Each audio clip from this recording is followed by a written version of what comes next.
आज आपण 12वी राज्यशास्त्र प्रकरण 3 1991 नंतरच्या महत्त्वाच्या संकल्पना आणि समस्या मानवतावादी प्रश्न प्रश्न क्रमांक 6 पुढील प्रश्नांची उत्तरे लिहा प्रत्येकी 5 गुण बोर्ड परीक्षेच्या प्रश्नपत्रिकेच्या स्वरूपानुसार प्रश्न क्रमांक 6च्या स्वरूपाविषयी माहिती पाहणार आहोत।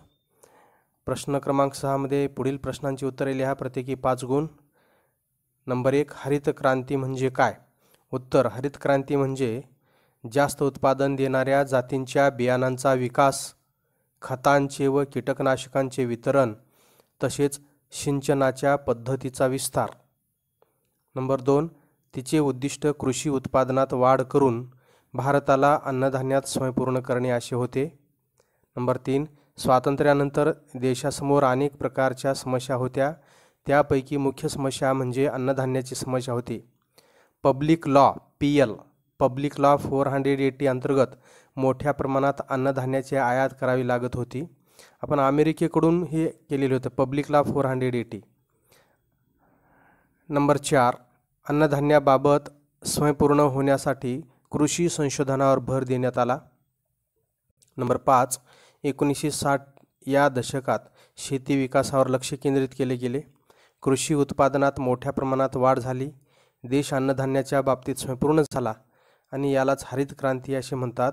स्वामीनाथन यांना हरित क्रांतीचे प्रणेते म्हणतात, कारण सर्वात महत्त्वाची भागीदारी ही यांचीच होती आणि म्हणून हरित क्रांतीमध्ये HYVP ज्याला आपण म्हणतो हाय यील्डिंग व्हरायटीज प्रोग्राम मोठ्या प्रमाणात राबवला गेला आणि जलसिंचन पद्धतीच्या तुषार सिंचन, ठिबक सिंचन आणि सिंचनाच्या वेगवेगळ्या पद्धतीचा शोध लागला। वेगवेगळी कीटकनाशके, खते, बियाणे यांच्या मोठ्या प्रमाणात वापर करून अधिक उत्पादन देणाऱ्या, कमी पावसात येणाऱ्या, कमी वेळात येणाऱ्या जातींचा शोध लागला आणि वाढत्या लोकसंख्येला अन्नधान्य उपलब्ध करून देण्यासाठी आपण यशस्वी झालो। म्हणून हरित क्रांती ही काळाची गरज होती। त्याच्यानंतर 1980ला धवल क्रांती झाली। आता दुसरी हरित क्रांती होणे आवश्यक आहे असं म्हटलं जातं, कारण वाढत्या लोकसंख्येला अन्नधान्यामध्ये मोठ्या प्रमाणात वाढ होणे आवश्यक आहे आणि आता अलीकडे तर गुणात्मकदृष्ट्या अन्नधान्यात कसा बदल होईल हे पाहिलं जात आहे, कारण अशा वेगवेगळ्या कीटकनाशकांचा आणि वेगवेगळ्या रासायनिक खतांचा वापर करून अन्नधान्य जे सेवन केलं जातं त्याच्यातून आपला कुठल्या प्रकारचा कस राहत नाही आणि अनेक रोगाला लोक बळी पडतात। म्हणून आता अलीकडे सेंद्रिय शेतीचा विकास होत आहे। त्याच्यानंतर नंबर 2 भारत सरकारच्या पर्यावरण संवर्धन कार्याचे विवरण करा। नंबर 1 भारताच्या पर्यावरण आणि जंगलविषयक धोरणाचे नियोजन, प्रोत्साहन, समन्वय आणि कार्यक्रमाची अंमलबजावणी करण्याची जबाबदारी पर्यावरण, वने आणि हवामान बदल मंत्रालयाकडे सोपवली आहे। या मंत्रालयाचे प्राथमिक उद्दिष्ट देशातील तलाव व नद्या, तेथील जैवविविधता, जंगले आणि प्राणी जगत इत्यादी नैसर्गिक संसाधनांचे संरक्षण करणे, प्रदूषण कमी करण्यासाठी तयार करण्यात आलेली धोरणे व कार्यक्रमांची अंमलबजावणी करणे हे आहे। मंत्रालय शाश्वत विकास आणि मानवाचे कल्याण या 2 मूल्यांचा आधार घेऊन कार्यक्रमांची आखणी व नियोजन करते। नंबर 4 नैसर्गिक संसाधनांचे संरक्षण करणे, ऊर्जेचे पर्यायी स्रोत शोधून काढणे, प्रदूषण आणि पर्यावरणाला पोहोचणारी हानी कमी करण्यासाठी केलेल्या कायद्यांची योग्य अंमलबजावणी केली जाते। नंबर 5 पर्यावरणीय आंतरराष्ट्रीय परिषदांमध्ये सहभाग घेऊन ठरलेल्या कार्यक्रमांची काळजीपूर्वक अंमलबजावणी करण्याचा प्रयत्न केला जातो। म्हणून भारत सरकारच्या पर्यावरण संवर्धन कार्यामध्ये या सगळ्या बाबी येतात। म्हणून या ठिकाणी 4 बाबी आहेत। भारताच्या पर्यावरण आणि जंगलविषयक धोरणाचे नियोजन, बघा पर्यावरण, वने आणि हवामान बदल, पर्यावरण, वने आणि हवामान बदल मंत्रालयाची कोणती जबाबदारी आहे?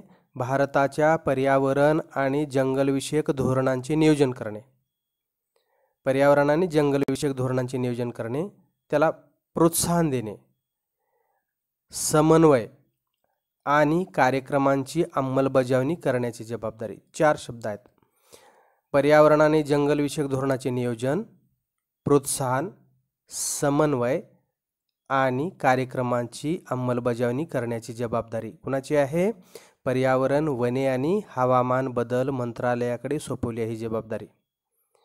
नंबर 2 आहे, या मंत्रालयाचे प्राथमिक उद्दिष्ट देशातील तलाव व नद्या, तेथील जैवविविधता, जंगले आणि प्राणी जगत इत्यादी नैसर्गिक संसाधनांचे संरक्षण. कोणकोणत्या नैसर्गिक संसाधनांचे संरक्षण करायचे आहे? देशातील तलाव व नद्या, तेथील जैवविविधता, बायोडायव्हर्सिटी, जंगले आणि प्राणी जगत इत्यादी नैसर्गिक संसाधनांचे संरक्षण करणे. त्याशिवाय प्रदूषण कमी करण्यासाठी तयार करण्यात आलेली धोरणे व कार्यक्रमांची अंमलबजावणी करणे हे आहे.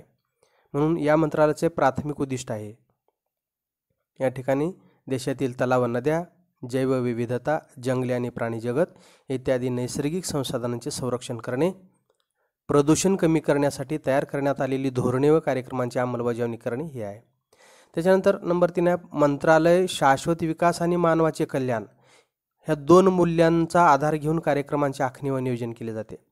ज्याच्यातून शाश्वत विकास आणि मानवाचे कल्याण होईल अशी 2 मूल्ये डोळ्यासमोर ठेवूनच धोरणांची आखणी केली जाते आणि कार्यक्रमाचं नियोजन केलं जातं. म्हणून ही 2 महत्त्वाची मूल्ये आधार म्हणून घेतली जातात. कारण आपल्याला हे साध्य करायचे शाश्वत विकास आणि मानवाचे कल्याण, sustainable development and welfare of human being. या 2 मूल्यांचा आधार घेऊन कार्यक्रमांची आखणी व नियोजन करणे आणि नैसर्गिक संसाधनांचे संरक्षण करणे, ऊर्जेचे पर्यायी स्रोत शोधून काढणे, प्रदूषण आणि पर्यावरणाला पोहोचणारी हानी कमी करण्यासाठी केलेल्या कायद्यांची योग्य अंमलबजावणी केली जाते आणि पर्यावरणीय आंतरराष्ट्रीय परिषदामध्ये सहभाग घेऊन ठरलेल्या कार्यक्रमांची काळजीपूर्वक अंमलबजावणी करण्याचा प्रयत्न केला जातो. म्हणून भारत सरकारच्या पर्यावरण संवर्धन कार्याचं हे स्वरूप आहे. त्याच्यानंतर नंबर 3, दारिद्र्यविषयक पारंपरिक दृष्टिकोन विशद करा. आता तिथं 2 दृष्टिकोन आहेत, पारंपरिक आणि अपारंपरिक किंवा पर्यायी दृष्टिकोन. तर सुरुवातीला आपण पारंपरिक दृष्टिकोनाविषयी माहिती पाहू. गरिबीच्या पारंपरिक दृष्टिकोनामध्ये अन्न, वस्त्र, निवारा, पाणी, स्वच्छता इत्यादींच्या अभावावर भर दिला जातो. म्हणजे किमान जीवन जगण्यासाठी ज्या गोष्टीची गरज असते त्या गोष्टीचा सुद्धा अभाव असतो, त्याला आपण पारंपरिक गरिबीमध्ये मोजतो. गरिबीचा अर्थ शोधताना आर्थिक घटकांचा देखील विचार केला जातो. म्हणूनच गरिबी म्हणजे एखाद्या व्यक्तीची, कुटुंबाची किंवा समाजाची अशी परिस्थिती की जिथे लोकांना स्वतःच्या मूलभूत गरजा भागवणे शक्य नसते किंवा कठीण असते. म्हणून बेसिक नीड्स ज्या आहेत त्यांच्या अन्न, वस्त्र, निवारा, पाणी, स्वच्छता आणि या किमान गरजा भागण्या इतपतसुद्धा त्यांचं उत्पन्न असत नाही, अशी एखाद्या कुटुंबाची, समाजाची किंवा व्यक्तीची परिस्थिती असते, त्याला आपण गरिबी अशी म्हणत असतो. नंबर 3, दारिद्र्यविषयक पारंपरिक दृष्टिकोन व्यक्तीच्या उत्पन्नावर लक्ष केंद्रित करतो. म्हणून त्याचं दैनंदिन उत्पन्न किती आहे, मासिक उत्पन्न किती आहे, त्याच्या उत्पन्नातून तो किमान गरजा भागवण्या इतपतसुद्धा जर त्याचं उत्पन्न नसेल तर तो बिलो पॉवर्टी लाईन येत असतो किंवा दारिद्र्य रेषेअंतर्गत येत असतो. उत्पन्नाच्या आधारावर त्या व्यक्तीला तुलनेने सोयीस्कर आयुष्य जगता येते. हे जीवनाचे भौतिक घटक आहेत. म्हणजे या भौतिक घटकामध्ये उत्पन्नाचा समावेश होतो, कारण उत्पन्नाच्या सहाय्याने त्याला तुलनेने चांगलं जीवन जगता येऊ शकतं. म्हणून हा दारिद्र्यविषयक दृष्टिकोन व्यक्तीच्या उत्पन्नावर लक्ष केंद्रित करतो. विशिष्ट उत्पन्नापेक्षा जर कमी उत्पन्न असेल तर तो दारिद्र्य रेषेच्या आत येतो आणि विशिष्ट उत्पन्नाच्या वर जर उत्पन्न असेल तर तो दारिद्र्य रेषेच्या वर येतो. ज्याच्यातून तो आपल्या जीवनावश्यक गरजा भागवू शकत असेल तर तो अबोव पॉवर्टी लाईन येत असतो आणि आपल्या उत्पन्नाच्या सहाय्याने जर आपल्या किमान गरजा भागवू शकत नसेल तर तो दारिद्र्य रेषेखाली येतो. म्हणून अशा प्रकारची एक रेषा असते, काल्पनिक रेषा, जी बाजारपेठेमध्ये वेगवेगळ्या वस्तूच्या किंवा जीवनावश्यक वस्तूच्या किमतीवरून काढली जात असते आणि ती दरवर्षी बदलत असते, नेहमी बदलत असते आणि वेगवेगळ्या देशाची दारिद्र्य रेषेची रेषा जी असते ती वेगवेगळी असू शकते.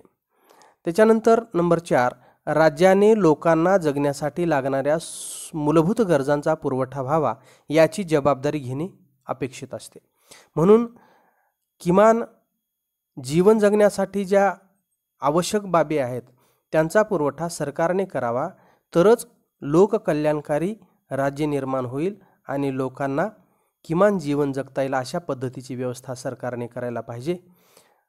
राज्यांनी करायला पाहिजे अशी अपेक्षा असते. 1990 पर्यंत विकास साधण्याचे दृष्टिकोन मुख्यतः पारंपरिक स्वरूपाचे होते. त्यांचे प्रमुख उद्दिष्ट गरिबीची भौतिक समस्या सोडवण्याचे होते. गरिबीची भौतिक समस्या सोडवण्याचे म्हणजे त्यांना किमान जीवन जगण्यासाठी जेवढ्या वस्तूची किंवा जेवढ्या अन्नधान्याची किंवा जेवढ्या बाबींची गरज असते तेवढ्या भौतिक वस्तू जर मिळत नसतील तर त्याला आपण गरिबी किंवा दारिद्र्यरेषेच्या आत म्हणत असतो. म्हणून प्रमुख उद्दिष्ट काय होतं? गरिबीची भौतिक समस्या सोडवण्याचं होतं. म्हणजे त्यांना जीवन जगण्यासाठी किमान ज्या वस्तू लागतात तेवढा पुरवठा करणे, ज्याला आपण व्हिजिबल गुड्स म्हणतो आपण. म्हणूनच राज्याचे प्रमुख कार्य औद्योगिकरण साधून शेतीवर भर देऊन आर्थिक सुबत्ता वाढवणे असे होते. यातून रोजगार निर्मिती व दरडोई उत्पन्नाची वाढ होणे अपेक्षित होते. म्हणून भौतिक समस्या सोडवण्यासाठी काय करायला पाहिजे? लोकांना किमान गरजा भागवण्याएवढे जर उत्पन्न मिळायचे असेल तर औद्योगिकरण करणं, औद्योगिकरणातून शेतीच्या विकासाला पूरक असे वेगवेगळ्या संसाधनांचा शोध लावणं, त्याच्यातून शेतीच्या विकासावर भर देणं आणि आर्थिक सुबत्ता वाढवणं, ज्याच्यातून रोजगार निर्मिती होईल. आणि रोजगार निर्मिती झाली की पर कॅपिटा इन्कम किंवा दरडोई उत्पन्नात वाढ होईल. आणि दरडोई उत्पन्नात वाढ झाली की त्यांचं स्टँडर्ड ऑफ लिव्हिंग वाढेल आणि किमान गरजा भागवण्यात त्यांना उत्पन्न मिळेल. अशा पद्धतीचं हे चक्र असेल. नंबर 6, या दृष्टिकोनातील दोष आणि मर्यादा लक्षात आल्यानंतर 1990 नंतर पुढील काळामध्ये विकासाच्या पर्यायी दृष्टिकोनाला स्वीकारण्यात आले. म्हणून नंतर 1990 पर्यंत मात्र हा पारंपरिकच दृष्टिकोन होता. मात्र पारंपरिक दृष्टिकोनात काही चुका आढळल्या किंवा त्रुटी आढळल्या आणि नंतर पुढील काळामध्ये विकासाच्या पर्यायी दृष्टिकोनाला स्वीकारण्यात आले. पर्यायी दृष्टिकोनामध्ये भौतिक सोबत अभौतिक घटकाचा समावेश आहे. म्हणून अन्न, वस्त्र, निवारा, स्वच्छता, पाणी या सगळ्या गोष्टी मिळाल्या, परंतु त्याला जर त्याच्या विचाराला किंमत नसेल, तो अपमानित जीवन जगत असेल, दुर्लक्षित जीवन जगत असेल किंवा कुठल्याही संधी त्याला उपलब्ध होत नसतील तर अशा जीवन जगण्यात व्यक्तिमत्वाचा विकास होत नाही. म्हणून आता अलीकडे ती पर्यायी दृष्टिकोन जो आहे तो व्यापक दृष्टिकोन आहे, तो आपण नंतर पाहणार आहोत. त्याच्यानंतर नंबर 4 आहे दारिद्र्यविषयक पर्यायी दृष्टिकोन विशद करा. उत्तर नंबर 1, हा दृष्टिकोन जीवनाच्या भौतिक व अधिभौतिक घटकावर भर देतो. दारिद्र्याच्या पर्यायी दृष्टिकोनामध्ये शाश्वत समाजातून मानवाच्या सामाजिक, आर्थिक व राजकीय कल्याणावर लक्ष केंद्रित केले जाते. म्हणून हा दृष्टिकोन व्यापक आहे, कारण याच्यामध्ये काय आहे तर शाश्वत समाजातून मानवाच्या सामाजिक, आर्थिक आणि राजकीय कल्याणावर लक्ष केलेलं आहे. केवळ आर्थिक कल्याणावर नाही, आर्थिक कल्याणावर भर देणं म्हणजे केवळ भौतिक गोष्टीचाच विचार करणे आहे. म्हणून या पर्यायी दृष्टिकोनामध्ये भौतिक व अधिभौतिक घटकावर भर दिलेला आहे, ज्याच्यातून त्याला राजकीय प्रतिनिधित्व मिळेल, समाजामध्ये स्वाभिमानाने जीवन जगता येईल, अनेक संधी मिळतील, समानतेची वागणूक मिळेल आणि एकंदरीत समाजामध्ये तो प्रतिष्ठित जीवन जगू शकेल. म्हणून सामाजिक, आर्थिक आणि राजकीय कल्याणावर हा दृष्टिकोन लक्ष केंद्रित करतो. या दृष्टिकोनामध्ये व्हॅल्यूज, मूल्ये, सामाजिक बंध व सामूहिक संसाधनांच्या उपलब्धतेला विशेष महत्त्व दिलेले आहे. म्हणून व्हॅल्यूज जे आहेत, लोकशाही आहे, समता आहे, बंधुता आहे, न्याय आहे, हे व्हॅल्यूज आहेत. आणि सामाजिक बंध, सामाजिक बंधामध्ये समाजातल्या वेगवेगळ्या घटकामध्ये बंधुभावाची भावना असते आणि त्यांच्यामधील संबंध हे प्रेमळ असतात, दयाळूपणाचे असतात, एकमेकाला सहाय्य करण्याचे असतात, आपुलकीचे असतात, मदत करण्याचे असतात आणि सामूहिक संसाधनांच्या उपलब्धतेला, देशातील जी नैसर्गिक साधन संपत्ती आहे किंवा देशातली जी साधन संपत्ती आहे त्यांच्या उपलब्धतेला विशेष महत्त्व आहे. म्हणून देशातील सामूहिक संसाधनं जी आहेत सर्वांच्या मालकीची, ती सर्वांनाच उपयोगात आली पाहिजेत, हा विशेष भाग आहे त्याच्यामध्ये. म्हणून व्हॅल्यूज, सामाजिक बंध आणि सामूहिक संसाधनांच्या उपलब्धतेला, नाहीतर खालच्या तळातील लोकांना जर देशातील सार्वजनिक किंवा सामूहिक संसाधनांची उपलब्धता याची जाणीवच त्यांना होत नसेल किंवा त्याच्यापर्यंत पोहोचत जर नसतील तर त्याच्यातून गरिबी दूर होणार नाही आणि त्यांना दुजेपणाची भावना किंवा त्यांच्या मनामध्ये एक वेगळा दुराग्रह निर्माण होईल आणि मग असे लोक कायमस्वरूपी या व्यवस्थेपासून दूर राहू शकतील. अशा दृष्टिकोन निर्णय प्रक्रियेच्या सहभागी स्वरूपाला महत्त्व देतो. म्हणून असा हा पर्यायी दृष्टिकोन निर्णय प्रक्रियेच्या सहभागी स्वरूपाला, शासन व्यवस्था जे जे निर्णय घेते ते समाजाच्या आणि लोकांच्या जनतेच्या कल्याणासाठी घेत असते आणि शासनाचं धोरण तेव्हाच यशस्वी होतं जेव्हा की तळागाळातील देशातील सर्वसामान्य नागरिक त्या निर्णय प्रक्रियेमध्ये सहभागी होतो. तेव्हाच अशा प्रकारच्या या निर्णय प्रक्रियेतून त्यांच्या व्यक्तिमत्वाचा आणि देशातील ध्येयधोरणांची यशस्वीता पाडली जाऊ शकते. यामुळे समाजाच्या उपेक्षित घटकाला सार्वजनिक धोरणामध्ये सहभाग घेता येतो. म्हणून विशेषतः इथं बघा, समाजाच्या उपेक्षित घटकाला अगोदरच पुढच्या पातळीवर आहेत, पुढच्या पायरीवर आहेत, वरच्या पायरीवर आहेत, अशा समाजासाठी तर आहेच, परंतु विशेषतः हा जो सहभाग आहे तो कोणासाठी आहे? समाजाच्या उपेक्षित घटकाला सार्वजनिक धोरणामध्ये सहभाग घेता येतो. म्हणून पिढ्यानपिढ्या दारिद्र्यात जीवन जगणारा, अंधारात आणि अज्ञानात जीवन जगणारा जो तळागाळातला जो काही सर्वसामान्य नागरिक आहे, या समाजाच्या उपेक्षित घटकाला सार्वजनिक धोरणामध्ये सहभाग घेता आला पाहिजे. सरकारची जी ध्येय धोरणे असतील, सरकारचे जे उपक्रम असतील, सरकारचे जे नियोजन असेल, वेगवेगळ्या कार्यक्रमामध्ये त्यांना सहभागी करून घेणे, तसेच राजकीय आणि आर्थिक विकेंद्रीकरणाला प्रोत्साहनही मिळते. त्याशिवाय आर्थिक आणि राजकीय विकेंद्रीकरणामध्ये मात्र जे आर्थिक नाड्या आहेत वेगवेगळ्या ठिकाणच्या, शासनाच्या वेगवेगळ्या चॅनलमार्फत आर्थिक केंद्रे असलेल्या ठिकाणी सुद्धा त्यांना सहभाग मिळाला पाहिजे. तिथपर्यंत त्यांचं डिस्ट्रीब्युशन झालं पाहिजे, विकेंद्रीकरण झालं पाहिजे. आणि राजकीय क्षेत्रामध्ये सुद्धा जिथे जिथे सत्ता केंद्रे आहेत, नगरपालिका, महानगरपालिका, ग्रामपंचायत, पंचायत समिती, जिल्हा परिषद, राज्य सरकार, केंद्र सरकार, अशा वेगवेगळ्या राजकीय संस्थांमध्ये सुद्धा त्यांना प्रोत्साहन मिळालं पाहिजे आणि निवडणूक प्रक्रियेमध्ये त्यांना प्रतिनिधित्व मिळालं पाहिजे. आणि एकंदरीत त्यांना असा दुजाभाव नाही वाटला पाहिजे ज्याच्यातून त्यांच्या व्यक्तिमत्वाचा विकास होऊ शकेल, त्यांच्या कौशल्याचा उपयोग देशाच्या विकासासाठी होऊ शकेल. आणि म्हणून असा दृष्टिकोन निर्णय प्रक्रियेच्या सहभागी स्वरूपाला महत्त्व देत असतो. यामुळे समाजाच्या उपेक्षित घटकाला सार्वजनिक धोरणामध्ये सहभाग घेता येतो. तसेच राजकीय आणि आर्थिक विकेंद्रीकरणालाही प्रोत्साहन मिळते. त्याच्यानंतर नंबर 5, सामान्यतः विकासाचा दृष्टिकोन सामाजिक व राजकीय मूल्यांतून पाहिला जातो. विकासाचा हेतू लोकांचे कल्याण साधण्याचा असतो, कारण शेवटी विकासाचं अंतिम ध्येय काय असेल तर लोकांचे कल्याण, वेलफेअर, लोकांचे कल्याण साधण्याचा असतो. उदाहरणार्थ विकासाचा संबंध आर्थिक वाढीशी जोडला जातो. विकासामध्ये आर्थिक वाढ तर असतेच, परंतु त्याशिवाय विषमता दूर करणारी, बेरोजगारी दूर करणारी आणि दारिद्र्य दूर करणारी असली पाहिजे. म्हणून विकासाचा संबंध आर्थिक वाढीशी जोडला जातो, परंतु त्याचबरोबर विषमतेशी जोडला गेला पाहिजे. विषमता दूर झाली पाहिजे, दारिद्र्य दूर झालं पाहिजे आणि बेरोजगारीसुद्धा दूर झाली पाहिजे. आर्थिक विकासाचा एक पैलू आर्थिक वाढ घडवून आणण्याच्या राज्याच्या प्रमुख भूमिकेवर लक्ष केंद्रित करतो. आर्थिक वाढीमध्ये फक्त देशातले मात्रात्मक बदल होतो. शेतीतलं उत्पादन वाढतं, उद्योगधंद्यातलं उत्पादन वाढतं, एकंदरीत देशातलं उत्पादन वाढतं. त्याला आपण मात्रात्मक बदल किंवा परिमाणात्मक बदल किंवा क्वांटिटिव्ह चेंज असं आपण म्हणत असतो आर्थिक वाढीला, इकॉनॉमिक ग्रोथला. म्हणून आर्थिक विकासाचा एक पैलू आर्थिक वाढ घडवून आणण्याच्या राज्याच्या प्रमुख भूमिकेवर लक्ष केंद्रित करतो. तसेच पर्यायी पैलू खुल्या अर्थव्यवस्थेच्या विकासाला प्रोत्साहन देण्याच्या भूमिकेला महत्त्व देतो. पर्यायी पैलू खुल्या अर्थव्यवस्थेच्या म्हणजे फ्री ट्रेड, ही अर्थव्यवस्था खुली झाली पाहिजे, ज्याच्यामुळे जगातलं तंत्रज्ञान आपल्या देशात आलं पाहिजे आणि आपल्या देशातलं तंत्रज्ञान आणि वस्तू जगातल्या बाजारपेठेत गेल्या पाहिजेत. संपूर्ण जग एक बाजारपेठ झाली पाहिजे, जेणेकरून सर्वसामान्य ग्राहकाला सुद्धा गुणात्मक वस्तू उपलब्ध झाल्या पाहिजेत आणि योग्य अशा किमतीमध्ये निर्माण झाल्या पाहिजेत. म्हणून उत्पादन खर्च कमी आणि वस्तूची गुणवत्ता अधिक अशा पद्धतीचे फायदे प्रत्येक जगातल्या बाजारपेठेतल्या लोकांना मिळाले पाहिजेत. अशा प्रकारच्या खुल्या अर्थव्यवस्थेच्या विकासाला प्रोत्साहन देण्याच्या भूमिकेला महत्त्व देतो.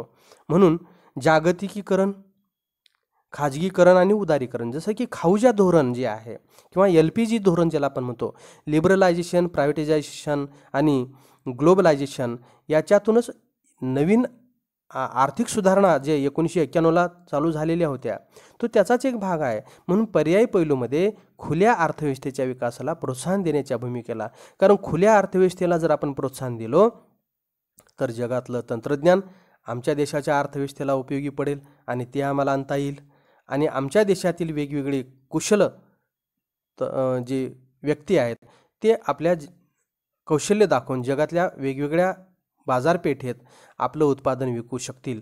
म्हणून एकंदरीत अर्थव्यवस्था जर खुली झाली तर अर्थव्यवस्थेच्या विकासाला गती मिळेल आणि अर्थव्यवस्था विकसित होऊ शकेल. म्हणून त्यालाही दुसरा पैलू जो आहे अर्थव्यवस्थेच्या विकासाला प्रोत्साहन देण्याच्या भूमिकेला महत्त्व देतो. पहिला दृष्टिकोन हा समाजवादी आहे, तर दुसरा दृष्टिकोनाला भांडवलशाही म्हणता येईल. हे दोन्ही विकासाचे पारंपरिक दृष्टिकोन आहेत. त्याच्यानंतर नंबर 6 त्याच्यातच विकासाचा पर्यायी अपारंपरिक दृष्टिकोन हा गरिबीच्या भौतिक आणि अधिभौतिक घटकावर भर देतो. हा दृष्टिकोन समाजाच्या तळागाळातील लोकांच्या राजकीय सहभागाला महत्त्व देतो, जेणेकरून निर्णय प्रक्रियेमध्ये समाजातील सर्व घटकांना योग्य प्रतिनिधित्व मिळेल. यामध्ये मानवी उपक्रम व निसर्ग यांच्यात योग्य समन्वय साधण्याचा प्रयत्न केला जातो, ज्यामुळे शाश्वत विकासाच्या संकल्पनेला प्रोत्साहन मिळेल. म्हणून शाश्वत विकासाच्या संकल्पनेला प्रोत्साहन मिळण्यासाठी भौतिक आणि अधिभौतिक घटकावर सुद्धा भर देऊन लोकांचा तळागाळातील विशेषतः लोकांच्या राजकीय सहभागाला महत्त्व दिले जाईल आणि निर्णय प्रक्रियेमध्ये समाजातील सर्व घटकांना योग्य प्रतिनिधित्व मिळेल. यामुळे मानवी उपक्रम आणि निसर्ग म्हणून मानवाने आखलेले उपक्रम हे निसर्गाला हानिकारक न होता त्याच्यात समन्वय साधण्याचा प्रयत्न केला जातो आणि ज्याच्यातून शाश्वत विकासाच्या संकल्पनेला प्रोत्साहन मिळेल. त्याच्यानंतर नंबर 7 1990च्या पुढच्या काळामध्ये विकासाच्या पर्यायी दृष्टिकोनाला स्वीकारण्यात आले. त्यानुसार सध्याच्या काळात विकासाची संकल्पना समता, सहभाग, सबलीकरण तसेच शाश्वतता या तत्वांना महत्त्व देते.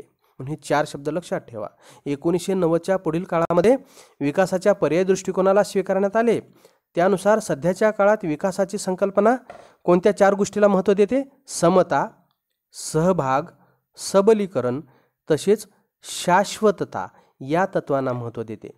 स स स आणि श समता, सहभाग, सबलीकरण तसेच शाश्वतता या तत्वांना महत्त्व देते. त्याच्यानंतर पुढचा मुद्दा 8 संयुक्त राष्ट्रांच्या आर्थिक आणि सामाजिक परिषदेने गरिबीची व्याख्या पुढील प्रमाणे दिलेली आहे. गरिबी म्हणजे योग्य संधी व पर्यायांचा अभाव. म्हणजे योग्य संधी मिळत नाहीत गोरगरिबांना, त्यांच्यासमोर कुठलाही पर्याय राहत नाही, काय करावं हे सुचत नाही, त्यांच्यासमोर कुठलेच पर्याय नसतात. पर्यायांचा अभाव तसेच मानवी प्रतिष्ठेची उल्लंघन, त्यांना प्रतिष्ठा असत नाही. यांचा अर्थ समाजामध्ये प्रभावीपणे भाग घेण्याच्या क्षमतेचा अभाव. म्हणून त्यांच्याकडे कुशलता नसते, ज्ञान नसते, पैसा नसतो, एकंदरीत सर्व बाबींचा अभाव असतो. म्हणून समाजामध्ये प्रभावीपणे भाग घेण्याच्या क्षमतेचा अभाव, कुटुंबाच्या अन्न व वस्त्र या मूलभूत गरजा पुरवण्या इतक्या संपत्तीचा अभाव, शाळा दवाखाने नसणे, अन्न उत्पादनासाठी पुरेशी जमीन नसणे, रोजगार नसणे तसेच कर्ज मिळण्या इतकी पत नसणे, याचबरोबर गरिबी म्हणजे व्यक्तीची, कुटुंबाची तसेच समाजाची असुरक्षितता आणि दुर्बलता होय. याचा अर्थ दुर्बल घटक हिंसेला बळी पडण्याची शक्यता असते. तसेच त्यांना दुर्लक्षित परिस्थितीत जगावे लागते. त्यांना स्वच्छ पर्यावरण, पाण्याचा आणि आरोग्याचा अभाव सहन करावा लागतो. संयुक्त राष्ट्रांच्या आर्थिक आणि सामाजिक परिषदेने असा युक्तिवाद केला आहे की गरिबी निर्मूलनासाठी शासन तसेच समाजातील इतर घटकांचा संपूर्ण सहभाग असणे गरजेचे आहे. हे कार्य प्रत्येक राष्ट्राच्या तसेच स्थानिक भागाच्या परिस्थितीचा आढावा घेऊन तेथील गरिबांच्या गरजा लक्षात घेऊन करणे आवश्यक आहे. लोकशाहीकरण आणि मानवी हक्कांचे संरक्षण हे सुशासनाचे मूलभूत घटक गरिबी दूर करण्यासाठी आवश्यक आहेत. म्हणून संयुक्त राष्ट्राचा जो आर्थिक आणि सामाजिक घटक आहे त्याने ही व्याख्या विस्तृतरित्या केलेली आहे.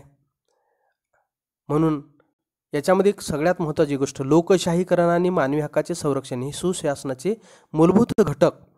लोकशाहीकरणामध्ये लोकांचा सहभाग, लोकांनी लोकांसाठी लोकांकडून चालविले गेलेले राज्य आणि लोकांच्या प्रत्येक व्यक्तीच्या मताची कदर, त्याला आपलं मत मांडण्यासाठीचा स्वातंत्र्य आणि त्याच्या मूलभूत हक्काचं संरक्षण, त्याचे जे काही मूलभूत हक्क आहेत त्याचं संरक्षण करण्याची जबाबदारी राज्याची आहे. आणि म्हणून विषमता दूर झाली पाहिजे. मग ती जातीभेद असेल, धर्मभेद असेल किंवा अशा कुठल्याही प्रकारचा विचार न करता समानतेची वागणूक दिली पाहिजे. धर्मनिरपेक्ष असा विचार, परमत सहिष्णुतेचा विचार, आणि यातूनच मग ही सुशासनाची मूलभूत घटक गरिबी दूर करण्यासाठी आवश्यक आहेत. त्याच्यानंतर नंबर 9 पॉईंट, संयुक्त राष्ट्र गरिबी या संकल्पनेकडे कसे पाहते? गरिबी म्हणजे शाश्वत जीवनासाठी मिळकतीचा व उत्पादक साधनांचा अभाव. म्हणजे मिळकत नसते आणि उत्पादक साधनंसुद्धा त्यांच्याकडे नसतात. या पलीकडे जाऊन उपासमार, कुपोषण, शिक्षणाचा अभाव, इतर मूलभूत सेवांची कमतरता, सामाजिक भेदभाव, निर्णय प्रक्रियेतील सहभाग नसणे असाही होतो. म्हणून या व्याख्येतून आपल्याला सर्व काही विस्तृत अशी माहिती मिळते. त्याच्यानंतर नंबर 5, दारिद्र्य निर्मूलनासाठी संयुक्त राष्ट्रांनी केलेल्या कार्याचा आढावा घ्या. नंबर 1, सप्टेंबर 2000 मध्ये संयुक्त राष्ट्राच्या सदस्य राष्ट्रांनी एकत्र येऊन संयुक्त राष्ट्र सहस्त्रक जाहीरनामा मंजूर केला. या जाहीरनाम्याने सदस्य राष्ट्रांना 2015 पर्यंत विकासाच्या आंतरराष्ट्रीय ध्येय साधण्यास बांधील केले. म्हणजे 2015 पर्यंत आंतरराष्ट्रीय विकासाचा आंतरराष्ट्रीय ध्येय साधण्यास बांधील केले. या ध्येयांना सहस्त्रक विकास ध्येय असे म्हणतात. या यादीतील 3 महत्त्वाचे ध्येय म्हणजे अ, भीषण गरिबीचे आणि उपासमारीचे निर्मूलन, ब, शाश्वत विकास घडवून आणणे, आणि क, विकासासाठी आंतरराष्ट्रीय ऐक्य साधणे. म्हणून 2015 पर्यंत जे ठरवून दिलेले उद्दिष्ट आहेत, ध्येय आहेत विकासाची, ती जर साध्य करायची असतील तर ह्या 3 महत्त्वाचे ध्येय डोळ्यासमोर ठेवून गरिबी आणि भीषण उपासमारीचे निर्मूलन, शाश्वत विकास घडवून आणणे आणि विकासासाठी आंतरराष्ट्रीय ऐक्य साधणे. आंतरराष्ट्रीय पातळीवर जेवढे सदस्य देश आहेत संयुक्त राष्ट्राचे, त्यांच्यामध्ये आंतरराष्ट्रीय ऐक्य साधणे या ध्येयाच्या आधारावर 2016 साली शाश्वत ध्येय किंवा जागतिक ध्येय अंमलात आली. दारिद्र्य निर्मूलन हे जागतिक ध्येयातील प्राथमिक उद्दिष्ट होतं. म्हणून पॉवर्टी अलिव्हिएशन हे जागतिक पातळीवरचं दारिद्र्य दूर करणे सगळ्यात मोठं प्राथमिक उद्दिष्ट होतं. नंबर 2 त्याच्यातला पॉईंट, पहिल्या संयुक्त राष्ट्रांच्या दारिद्र्य निर्मूलन दशकाच्या म्हणजे 1997 ते 2006 हे पहिल्या संयुक्त राष्ट्रांच्या दारिद्र्य निर्मूलनाचं दशक आहे. पहिलं संयुक्त राष्ट्राच्या दारिद्र्य निर्मूलनाचं दशक 1997 ते 2006. परिणामस्वरूप राष्ट्रीय, प्रादेशिक तसेच आंतरराष्ट्रीय स्तरावर गरिबी दूर करण्याचे प्रयत्न झाले. ह्या 10 वर्षामध्ये पहिलं दशक आहे संयुक्त राष्ट्राचं दारिद्र्य निर्मूलनाचं. आणि त्याच्यात काय ठरलं होतं? राष्ट्रीय, प्रादेशिक तसेच आंतरराष्ट्रीय स्तरावर गरिबी दूर करण्याचे प्रयत्न झाले. त्याच्यानंतर संयुक्त राष्ट्राच्या आमसभेने 2007 साली एक ठराव मंजूर करून संयुक्त राष्ट्र दारिद्र्य निर्मूलनाच्या दुसऱ्या दशकात घोषणा केली. दुसरं दशक बघा, 2008 ते 2017. 2007 साली एक ठराव मंजूर केला कुणी? संयुक्त राष्ट्राच्या आमसभेने. आणि संयुक्त राष्ट्र दारिद्र्य निर्मूलनाच्या दुसऱ्या दशकात घोषणा केली, ती म्हणजे 2008 ते 2017. या ठरावानुसार दारिद्र्य निर्मूलन हे जगासमोर असणारे सर्वात मोठे जागतिक आव्हान आहे. शाश्वत विकास घडवून आणणे विशेषतः विकसनशील राष्ट्रांना खूप गरजेचे आहे.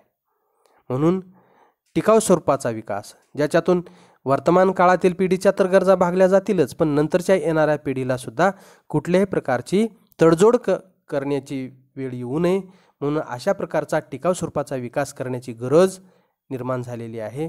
असा हा विचार जगासमोर आला. आणि सगळ्यात मोठं आव्हान जर कोणतं ठरलं तर शाश्वत विकास घडवून आणणे आणि विशेषतः विकसनशील राष्ट्रांना खूप गरजेचे आहे. म्हणून दारिद्र्य निर्मूलन हे जगासमोर असणारे सर्वात मोठे जागतिक आव्हान आहे, असं ह्या दुसऱ्या दशकामध्ये सुद्धा तो विचार पुढे आलेला आहे. संयुक्त राष्ट्राच्या आर्थिक आणि सामाजिक परिषदेने असा युक्तिवाद केला आहे की गरिबी निर्मूलनासाठी शासन तसेच समाजातील इतर घटकांचा संपूर्ण सहभाग असणे गरजेचे आहे. म्हणून सरकारचा किंवा शासनाचा तर सहभाग दारिद्र्य निर्मूलनासाठी असला पाहिजे, पण समाजातील ज्या वेगवेगळ्या संस्था आहेत, समाजातील जे वेगवेगळे घटक आहेत किंवा सेवाभावी संस्था आहेत, NGOज आहेत, किंवा समाजातील इतर समाजसेवी संस्था आहेत किंवा काही घटक आहेत, यांचा सुद्धा सहभाग गरजेचा आहे. हे कार्य प्रत्येक राष्ट्राच्या तसेच स्थानिक भागांच्या परिस्थितीचा आढावा घेऊन तेथील गरिबांच्या गरजा लक्षात घेऊन करणे आवश्यक आहे. म्हणून हे कार्य करत असताना प्रत्येक राष्ट्राच्या तसेच स्थानिक भागाच्या परिस्थितीचा आढावा घेऊन तेथील गरिबांच्या गरजा लक्षात घेऊन, म्हणून प्रत्येक राष्ट्राने आपापल्या वेगवेगळ्या भागातली परिस्थिती पाहणे आणि त्या भागातील लोकांच्या गरजा लक्षात घेऊन त्यांच्या गरजा दूर करणे, गरजा भागवणे हे करणे आवश्यक आहे. लोकशाहीकरण आणि मानवी हक्काचे संरक्षण हे सुशासनाचे मूलभूत घटक गरिबी दूर करण्यासाठी आवश्यक आहेत. म्हणून अगोदर लोकशाहीकरण झालं पाहिजे, लोकांचा सहभाग वाढला पाहिजे, तळागाळातील जनतेचा सहभाग वाढला पाहिजे, त्यांना प्रत्येक संधीत सहभाग घेता आला पाहिजे आणि त्यांच्या मूलभूत हक्काचं संरक्षण केलं पाहिजे. हे दोन गोष्टी जिथं घडतात तिथं सर्वसामान्य तळागाळातील माणूससुद्धा स्वाभिमानाने आणि उत्स्फूर्तेने सरकारच्या ध्येय धोरणामध्ये आणि कार्यामध्ये नियोजनामध्ये सहज भाग घेऊ शकतो आणि संपूर्ण सुशासनाची जी व्यवस्था आहे ती सुरळीत चालते आणि शासनाने आणि देशाने ठरवलेली ध्येय धोरणे यशस्वी होण्यामध्ये हातभार लागला जाऊ शकतो. त्याच्यानंतर नंबर 6, आर्थिक सुधारणा कालखंडातील आर्थिक विकास धोरण स्पष्ट करा. आर्थिक सुधारणा कालखंडातील आर्थिक विकास धोरण स्पष्ट करा. नंबर 1, भारताच्या विकासाचे धोरण काळानुसार बदलत गेले आहे. जागतिक अर्थव्यवस्थेच्या बदलांचा तसेच वाढत्या आर्थिक सत्तेचा प्रभाव भारताच्या विकास धोरणावर पडला आहे. तर वाढत्या आर्थिक सत्तेचा आंतरराष्ट्रीय पातळीवरचं जे आर्थिक राजकारण आहे त्याच्यात बदल झालेला आहे. काळानुसार आंतरराष्ट्रीय पातळीवर व्यापारात वेगवेगळ्या गटात सुद्धा बदल झालेले आहेत. विकास नियोजनाच्या सुरुवातीच्या टप्प्यामध्ये सार्वजनिक क्षेत्र उद्योगाच्या माध्यमातून सरकारची भूमिका महत्त्वाची होती. म्हणून पहिल्या टप्प्यामध्ये विकासाच्या आपण सार्वजनिक क्षेत्र उद्योगाच्या माध्यमातून सरकारची भूमिका महत्त्वाची होती. म्हणून पब्लिक सेक्टरमध्ये अवजड उद्योगधंद्याला महत्त्व देण्यात आले दुसऱ्या पंचवार्षिक योजनेमध्ये, ज्याच्यामध्ये PC महालनोबिस यांचं प्रतिमान आपण वापरलं. 1980च्या दशकामध्ये हे धोरण बदलले. या काळात विकासाच्या धोरणातील काही त्रुटी भरून काढण्यासाठी काही बदल 1980च्या दशकात केले गेले. म्हणजे पंतप्रधान राजीव गांधीच्या काळामध्ये ह्याच्यात काही त्रुटी भरून काढण्यासाठी म्हणून नियोजन नसलेला जो काही 2 वर्षाचा काळ आहे 1990 ते 92चा आणि त्याचबरोबर आयात मोठ्या प्रमाणात झाली त्या काळामध्ये आणि त्यातल्या त्यात लक्झुरियस गुड्सही मोठ्या प्रमाणात झाली. तंत्रज्ञानाची आयात करण्यासाठी हे शिथिलीकरण करण्यात आलेलं होतं. मात्र मोठ्या प्रमाणात परकीय ज्या वस्तू आणल्या गेल्या त्याच्यात लक्झुरियस किंवा अनुत्पादक वस्तूंचाच मोठ्या प्रमाणात सहभाग होता आणि म्हणून काही धोरणातील त्रुटी भरून काढण्यासाठी काही बदल त्या काळात करण्यात आले होते. त्याच्यानंतर 1991च्या पुढील काळात म्हणजे नवीन आर्थिक धोरण न्यू इकॉनॉमिक पॉलिसी जी आहे त्याच्यामध्ये आर्थिक सुधारणांच्या कार्यक्रमांची सुरुवात झाली. पूर्वीचे विकासाचे समाजवादी प्रतिमान सोडून देण्यात आले आणि भारताने आर्थिक उदारीकरण आणि सार्वजनिक क्षेत्राचे खाजगीकरण घडून आणले. या आर्थिक सुधारणांचा पाठपुरावा पुढील काळातील भारतीय सरकारांनी केला. तसेच या सुधारणांना जनतेचा पाठिंबा देखील मिळाला. या सुधारणामुळे भारतीय अर्थव्यवस्थेमध्ये बरेच बदल झाले. भारताची आर्थिक व औद्योगिक वाढ झाली आणि भारत एक स्थिर आर्थिक सत्ता असलेले देश म्हणून जगापुढे आला. म्हणून आता 1991 नंतरच्या नवीन आर्थिक सुधारणामध्ये जागतिकीकरण झालं, खाजगीकरण झालं आणि उदारीकरण झालं. त्याच्यामुळे आंतरराष्ट्रीय व्यापारावरचे अडथळे जे आहेत ते दूर केले गेले. MRTP सारखे जे कायदे आहेत monopolistic and restriction trade act जो आहे ट्रेड प्रॅक्टिसेस हा सुद्धा शिथिल करण्यात आला आणि उद्योगधंद्याने खाजगीकरणाला प्रोत्साहन देण्यात आले. सरकारचे सार्वजनिक क्षेत्रातील जी काही सहभाग आहे तो हळूहळू कमी होऊ लागला आणि खाजगीकरणातून मोठ्या प्रमाणात आर्थिक विकास होण्याला मदत झाली आणि आर्थिक उदारीकरण झालं. आंतरराष्ट्रीय पातळीवर वेगवेगळ्या देशांना आपला देशातली बाजारपेठ खुली करण्यात आली आणि आंतरराष्ट्रीय पातळीवरचं तंत्रज्ञान असेल किंवा आंतरराष्ट्रीय पातळीवरच्या वेगवेगळ्या प्रकारच्या वस्तू भारतीय बाजारपेठेतने भरल्या आणि त्याचा फायदा असा झाला की भारतातील जो काही उपभोक्ता आहे त्यांचा त्याच्यातून फायदा झाला आणि उत्पादन क्षेत्रामध्ये गुणवत्तेत सुधारणा झाली विशेष म्हणजे. आणि अकार्यक्षमता, निष्काळजीपणा, लालफितीचा कारभार किंवा तोट्यात जाणारी कारखाने हे सर्व काही बंद झालं आणि नफा दृष्टिकोन ठेवणे, कार्यक्षमता वाढवणे, वस्तूची गुणवत्ता वाढवणे, आंतरराष्ट्रीय पातळीवर प्रोत्साहन देणे, आयात पर्यायीकरण करणे अशा वेगवेगळ्या गोष्टी सुधारणा झाली. म्हणून 1991 नंतरचे जे काही आर्थिक धोरण आहे त्याच्यामध्ये याला आपण LPG धोरण किंवा खवजा धोरण, खाजगीकरण, उदारीकरण आणि जागतिकीकरण याचा स्वीकार केल्यामुळे आंतरराष्ट्रीय पातळीवर भारतीय बाजारपेठ खुली करण्यात आली आणि ज्याच्यामुळे अर्थव्यवस्थेला गती मिळाली अर्थव्यवस्थेचे चक्रे गतिमान झाले. त्याच्यातला चौथा मुद्दा, या सुधारणामुळे शासनाच्या भूमिकेत देखील फरक पडला. आता विकासाचे धोरण म्हणजे खाजगी क्षेत्राला उत्पादन वाढविण्यासाठी प्रेरित करणे, रोजगार वाढवणे आणि समाजाच्या मिळकतीची पातळी वाढवणे अशी आहे. भारतामध्ये खाजगी क्षेत्र अस्तित्वात आहे, ज्याच्यामध्ये मोठ्या, मध्यम आणि लघु उद्योगांचा समावेश आहे. नंबर 5, खाजगी क्षेत्राला महत्त्व मिळाले म्हणजे सरकारची विकासातील भूमिका संपली असा होत नाही. नागरी समाजासोबत सरकारची विशेषतः ग्रामीण भागामध्ये सामाजिक विकासामध्ये महत्त्वाची भूमिका आहे. यामध्ये मूलभूत सेवा जसे आरोग्य सेवा, शिक्षण, स्वच्छ पाणी इत्यादी सेवा ग्रामीण भागात उपलब्ध करून देण्याचा समावेश आहे. म्हणून एकदाचा नवीन आर्थिक धोरण स्वीकारलं म्हणजे सरकारची भूमिका संपली असं नाही, तर शहरी भागामध्ये, नागरी भागामध्ये आणि ग्रामीण भागामध्ये, विशेषतः ग्रामीण भागामध्ये सामाजिक विकासामध्ये महत्त्वाची भूमिका आहे. यामध्ये मूलभूत सेवा जसे की आरोग्य सेवा, शिक्षण, स्वच्छ पाणी इत्यादी सेवा ग्रामीण भागात आणि शहरी भागात उपलब्ध करून देण्याची महत्त्वाची भूमिका ही सरकारची असेल.